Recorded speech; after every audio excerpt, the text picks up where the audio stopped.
Hi guys, welcome back to our Wix Harmony series. Today we are going to learn how to adjust your running text's settings in case you'd like to adjust its direction, speed, etc. Let's get started.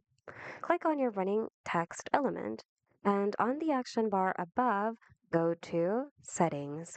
From here you'll have different options to choose from, but first of all I'd like to talk to you about this drop down over here. So, movement direction is where you can set whether you'd like the letters to be from right to left or from left to right. Also, if you'd like to embed a link to your running text, you can also do that by inputting the link here. So once you click on the input link, you can actually open another window where you can link a page, a section, a web address, and so much more. Moving on, we've done talking about link. Now let's talk about pause on hover. So if you'd like to enable or disable this, just make sure to toggle the button on or off.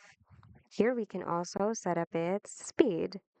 Once you're done, your changes will automatically be saved, and if you'd like to see it in action, you can close this small window now and click Preview. Anyway, that's all for today, guys. Hope you found today's video of help. If you need more Wix tutorials, check out our channel and consider subscribing as well. Thanks so much for watching, and we hope to see you guys in the next video.